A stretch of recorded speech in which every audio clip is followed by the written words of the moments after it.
So in our previous video, we talked about the PBR322.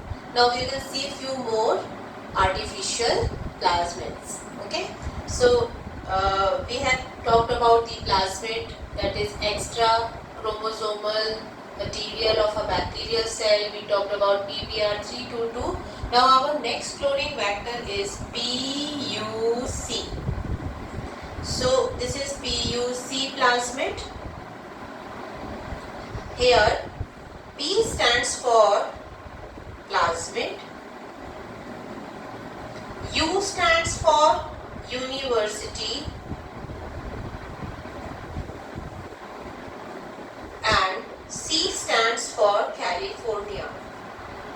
California, because it is created by University of California. So it is called PUC, and this plasmid is basically used for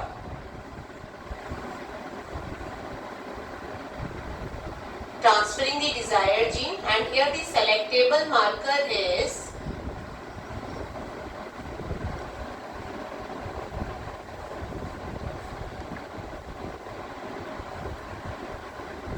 LEC-Z gene that produces enzyme beta galactosidase. So PUC is a plasmid where P stands for plasmid, University, California. Here in this plasmid, the selectable marker used is LEC-Z gene, and this LEC-Z gene gives the enzyme or codes for enzyme, that is beta galactosidase. Now we will be seeing few more cloning vectors, that is Ti plasmid, Ti tumor inducing plasmid obtained from Agrobacterium tumefacium. Agrobacterium tumefacium. We have talked about this.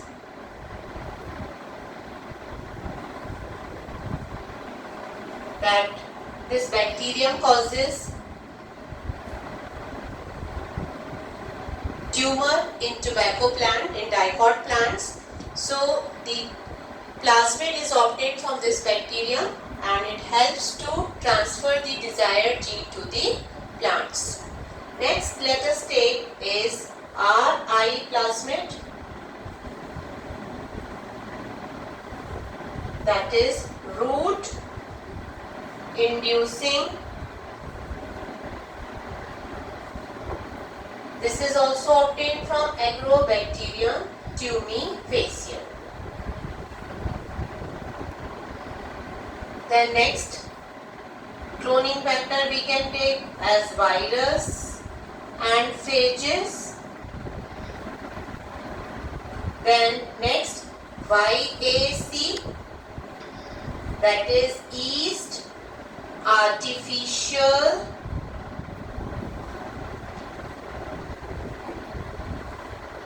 chromosome. It is also used as the cloning vector. Then BAC, that is bacterial artificial chromosome. So these are few cloning vectors we have discussed, and they all are going to take the desired gene to the host.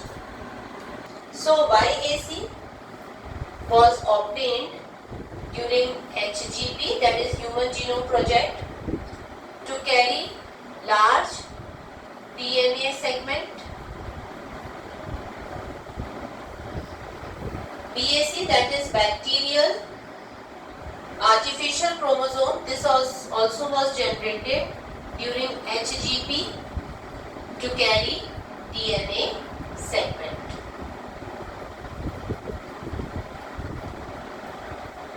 So sometimes we can directly send the desired gene to the host body, And for this we need to make the host body competent.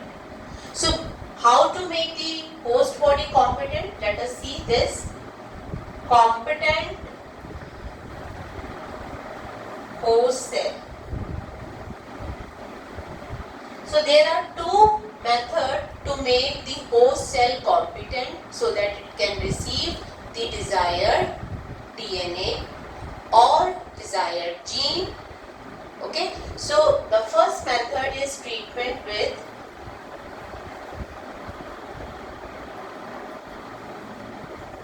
divalent calcium ion. Divalent calcium ion. The second method is by heat and cold temperature treatment.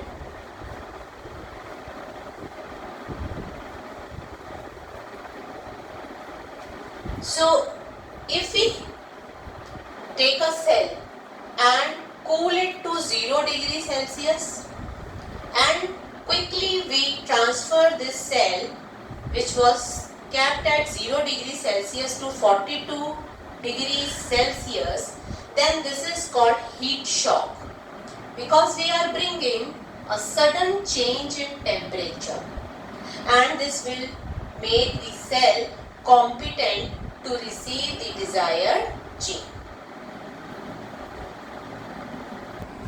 So now we will be seeing the method by which we can send the desired gene without vector. So let us see those methods. Transfer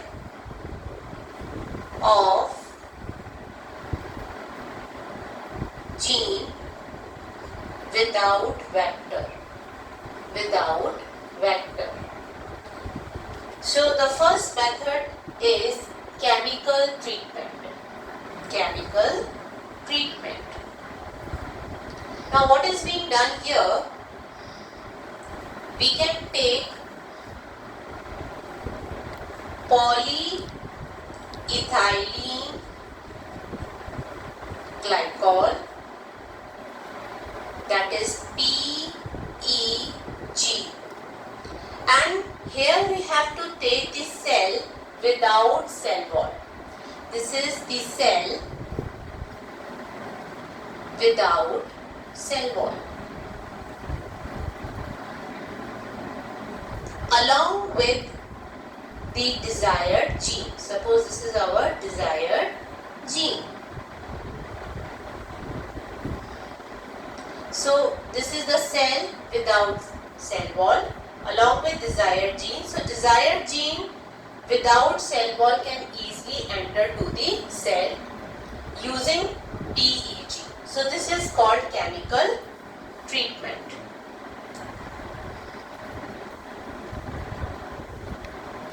We would rather say chemical method. Now let us go to the next method by which we can transfer the gene without vector, that is gene gun method. Gene gun method. Now here what is being done? The desired gene along with the coated material, that is tungsten or gold. Okay, so the desired gene is coated with the gold or tungsten. The tungsten or gold, then they are used as a bullet, and with the high frequency gun, these are shot directly to the host cell. Suppose this is our host cell. Using the gene gun, the gun is fed with the bullets. They are directly sent to the host cell. So let us write about gene gun method.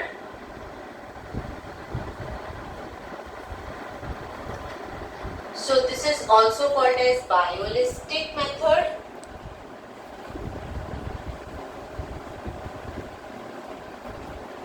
In this, DNA is coated with gold or tungsten,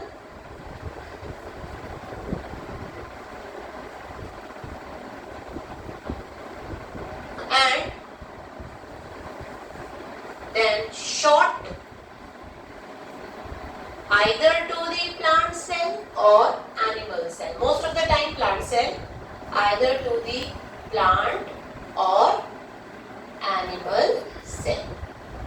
So this is second method in which we are transferring gene without vector.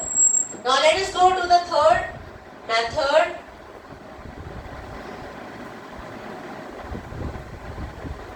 that is electroporation. Electroporation.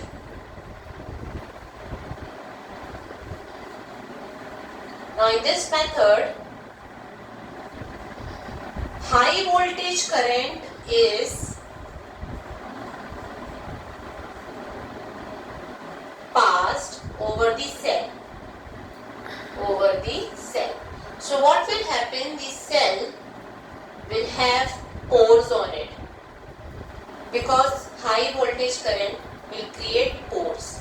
So the desired gene, suppose this is our desired gene, can easily get into it and incorporate with the nucleus DNA and bring changes. So electroporation method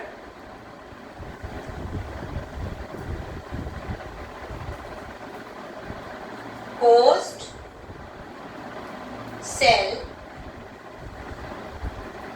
with rDNA is kept in a medium under high voltage current.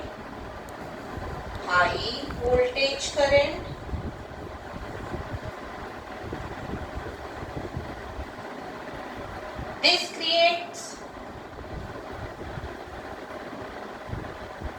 creates pores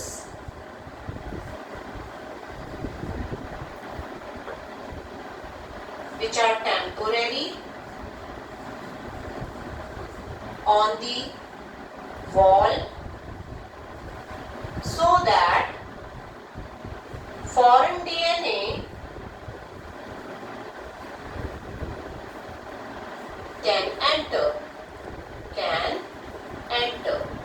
So electroporation method, here the high voltage current is used so that it will create pores temporarily. These pores will be filled by its own and the foreign DNA can enter. Now let us move to the next topic, that is next method, that is micro-injection. Micro-injections. And this is most appropriate method for animal cell, where we can insert the rDNA without using vector. So in micro-injection, suppose this is our cell, this is our micro-injection. These micro-injections are very, very small in size and having the desired gene. So when this is going to be brought near to the cell, it is going to directly insert the desired gene to the nucleus of the host cell. So micro-injection is a technique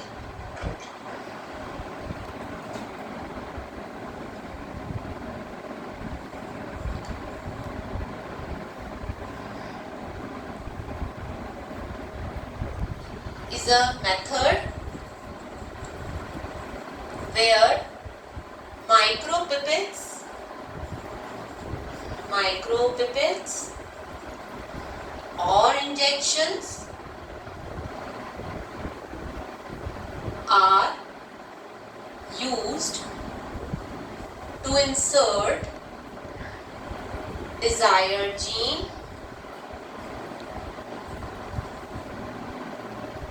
to the host nucleus, and it is appropriate for animal cell.